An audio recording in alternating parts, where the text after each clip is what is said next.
Alright, so I'm gonna be playing a human inquisitive rogue with an investigator background. Interesting choice. He's sassy beyond belief and has a partner that's sick of his Okay. Oh, and he's so expertly trained at perception that he seems like a psychic. I'm gonna fucking kill you. Hey, what's up everybody, Human Fighter Ray here, and on my turn I'll just bong the goblin. Anyway, how are you guys doing? Welcome to another DnDMemes video. Hope you're having a wonderful day today. Before jumping into it, I wanna quickly kindly ask you if you wanna take a moment to smash the like button. Takes a second, I appreciate it a lot, so thanks so much for that. And yeah, with that being said, I hope you enjoyed the video. Can't wait for the next one. r/DnDMemes with stupid statements about the game, and also r/DnDMemes, but later, saying that the DM can balance it. I mean, yeah, technically all arguments on r/DnDMemes are, you know, within itself or with itself. I guess, other than the one with Wizards of the Coast, you know. Yeah, other than that, they're all with itself. There will come one day when I get a grasp on the system, but it's not this day. Me, coming up with a level 1 to 20 build in 5th edition. Actually super easy, barely an inconvenience. And then me, trying to figure out level 1 in Pathfinder 2nd edition, being confused, yeah. Why did the cleric trope go with the gods of justice and good instead? Okay, you're playing a cleric, so your role is to heal and beat people up. Choose your god. Semet, Egyptian lion goddess of war and healing. Jackpot. I mean, yeah, that sounds pretty good. That sounds like a pretty valid option for this. 10010111101. Might be something in binary, but probably too short to be anything meaningful actually. D&D campaign takes place in hell. The party meets a robot. It's blue, and it looks like a GoPro. I am obviously missing a reference here. I don't know what this is supposed to be. Blood Hunter was the perfect opportunity. Sometimes, what a person needs is just one piece. The missing piece being yeah, constitution-based spellcaster class. Rocks fall are a crocodiles. r/DnDMemes the only place where well-articulated sentences still get misinterpreted. You can say, 5th edition Tarask is weak, and somebody will say, my homebrew Tarask can beat your flying PC. No, that's a whole new sentence. WTF is you talking about? Cooperative storytelling according to this sub. As the smoke and flames disperse, you see a man in a black robe appear before you. He begins, sneak attack. I wanna roll for sneak attack before he can talk. Also smite. This game sucks, I don't even know anything about the villains or their motivations, and I can't follow the story at all. You know, you really kinda suck as a DM. Jesus Christ, the same player just moments later, I suppose. Yeah. But I mean, you're the DM, right? You can always interrupt harder. You can always interrupt or just, stop the party from doing whatever you don't want them to do actually, so. Or talk about it, that's also an option sometimes, you know, you can also talk about it, try talking about it. Yeah, rock and stone, but still. The actual annoyingness of snotty elf characters, and then the annoyingness of gruff dwarfish characters whose entire personality is hating those pointy-eared, leaf-loving, snotty elves. No, come on, dwarves are pretty cool and chill as long as you're not an elf, you know, trying to interact with them. I say it's purple. What do you think? Which side are you on? Eldritch Blast is green, or Eldritch Blast is purple? I think it's purple. I think the color of the Warlock is purple in general, right? So the Eldritch Blast also is purple, I think. For your information, the DM is on board with us doing stuff like this. DM gave my party a pair of joke magic items, the Ball of Slope Finding and the Ball of Anti-Slope Finding. The Ball of Slope Finding, it's the one that goes down, okay. The balls are near perfect spheres made of steel. The Ball of Slope Finding will always roll down a slope, and the Ball of Anti-Slope Finding will always roll up a slope. My question is, what would happen if I were to touch both balls together? Would they spin out of control? Would they not spin at all? I want to break this item, so what do you think would happen if they were touched together? How about they end up creating a black hole and you know, the whole planet dies because of you, and you cause that you cause that to happen using the balls of slope finding together. The party and goblins. When the party runs headfirst into a goblin cave, but none of them have watched the first episode of Goblin Slayer. So it begins. I'm gonna assume that it doesn't go well, does it? Come on, man, let the barbarian lift a mountain. DMs being chill when letting casters use spells for unintended purposes and the DM's absolutely losing it when letting marshals do crazy feats of strength and endurance that aren't completely raw. Clear bias in the favor of casters, yeah, from the DM, absolutely unfair. I think I'll play a Rune Knight and buy a Potion of Enlarge. Player stepping up to run a one-shot, and the Forever DM using this chance to play some wild shit. I don't know, the DM definitely earned the right to play, you know, pretty much whatever he wants. But maybe. As a Forever DM, you do deserve a lot, right? An all-Ukrainian party will always befriend a guy who looks like a Cossack. If you want your players to unconditionally trust an NPC, give that NPC unmistakable traits of your players' IRL ethnicity. Jaws has entered the chat. Player: I cast Hit Metal on his Metal Thief. GM: okay, he's going to bite you for an additional 2d6 damage on his turn. In regards to our current debate, metagame this: when you're the DM and you're tired of taking all of your parties. Beholder, Vampiric Draconic Rasclich. Gargantuan Aberration, Titan, unaligned. Armor class of 27, natural armor, 950 hit points, and the 40 feet speed and 80 feet flying speed. And then to the stats we have 30 strength, 11 dexterity, 30 constitution, 17 intelligence, 15 wisdom and 17 charisma.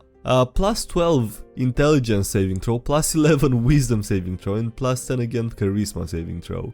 Damage resistance to cold and fire, immunity to fire, poison, bludgeoning, piercing and slashing from non-magical attacks, condition immunities, charmed, frightened, paralyzed and poisoned, blind sight 120 feet and passive perception of 15, 500 feet of telepathy, and also CR of 30. Okay.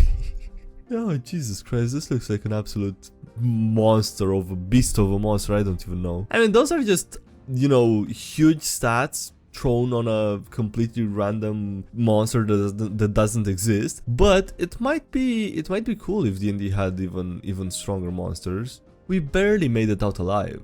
Party is invited to a fancy ball. All guests have to wear a magic item that makes them register as undead. Host name is a pun on Castle Vampire. Half of the guests are vampires, half are innocent NPCs. We can't detect which is which. Host says, let's play a game. The goal? Survive the night. That does not seem as straightforward as initially expected. Okay, well, good luck with that. Being hit by a crashing flying fortress is 18d10. Level 1 are a Kokra with a magic bow who thinks he's about to kill the Tarask, and the Tarask who's about to casually flick an entire orphanage in the general direction of some bird who's poking him with needles. Is that a 3D printed head on your captain? Get the hell out of my store. Warhammer players compared to D&D players. You can't print your own minis, you have to buy official merchandise. And then we have the drawing of Dave the Druid. Looks good, and we're glad to see you at the table, friend. Simple doesn't always mean bad. A villain that presents many complex moral questions about life, society, justice, morality, etc. Have a tragic backstory that partially justifies his actions and makes players wonder if they are actually the good guys of the story and if they are doing the right thing. This is brilliant, but I like this. Villain who is really evil for the sake of being really evil. That's, you know, valid, sure, both work. I've heard it both ways, and I'm also hoping that enough people watched this show to get it. Alright, so I'm gonna be playing a human inquisitive rogue with an investigator background. Interesting choice. He's sassy beyond belief and has a partner that's sick of his shit. Okay. Oh, and he's so expertly trained at perception that he seems like a psychic. I'm gonna fucking kill you. Thankfully, my character can still get it on with them. Me and the DM making a monster girl companion for our party. Octopus tentacles, trident, but accidentally she's and so our player can get in with her, can get it on with her. Or, okay, that's definitely not accidental. I thought it was accidental because the meme format, but no. This one goes out to those pesky meddling adventurers. I call it, I handed a live grenade to a child. The party, who leveled up with side quests before going to fight the big bad evil guy, and the big bad evil guy who invented 67 new war crimes to show the party while he waited. I like that the big bad evil guy seems proud of his inventions. The Tarask has left our land in ruins. Let's heal it through the power of memes. If you're feeling down, just remember, there is official rules on free kobolds in a trench coat. When the kobolds don't feel safe, they acquire heavy winter clothing and disguise themselves as humans by standing on one another's shoulders. Free kobolds in cold weather gear can pass themselves off as a clumsy human with a successful group charisma deception check, and the DC of which equals the onlooker's wisdom insight check result. Wouldn't it be easy for them to pass off as something, you know, not human, like another race? If you don't like it, go play GeoGuessr 2nd edition. I don't know, I prefer the original GeoGuessr, the new one doesn't quite hit the same. Evil D&D 5th edition be like, fighter. I use my reaction to raise my shield for +5 AC. On my next turn, I'll spend a level 5 stamina slot to clean up the battlefield with Steel Wind Strike. Wizard. I cast 3 times Magic Missile and then use Mana Surge to do it again. What do you mean the boss resists non-physical damage? Barbie Swan Lake one-shot is possibly one of the most violent games that I've ever run. The evil wizard who cast a polymorph spell on some random adventurers, seeing 3 giant bloody swans with knives in their mouths break down the door. Okay. At least use pythons to reinforce the door. Stop giving me your toughest battles. Stop trying to rest in unsecured dungeon corridors. Oh yeah, that's an idea that I've seen thrown around a lot that seems pretty good. You know, not letting the group just rest randomly throughout the dungeon if they're not in a safe location. Is infernal hold music just the wailing of the dam? Okay, so you're saying your Eldritch Blast only did 1d8 damage? Please hold. Jesus, well, that seems like a cool place to work at. Was it something I said? My players encouraging me to do more accents, when the dragons now sound like valley girls. They are not happy about that. No, the players are not happy with that, alright. The struggle. Me, struggling with being socially awkward even after 20 plus years of existence, playing an 18 charisma character. My party members. Just don't be socially awkward, you're not playing your character right. My goodness, what an idea. Why didn't I think of that?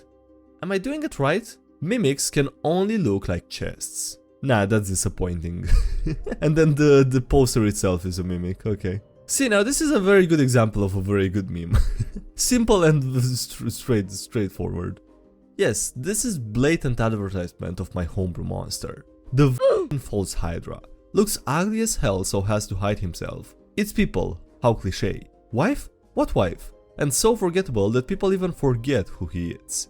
The Chud True Hydra. Looks cute, but still manages to create profound psychological horror. Creates people from thin air, defying horror monster stereotypes. We've been together for 13 years. Think of the memories we've made together. They can't be fake. Acts as the town pet.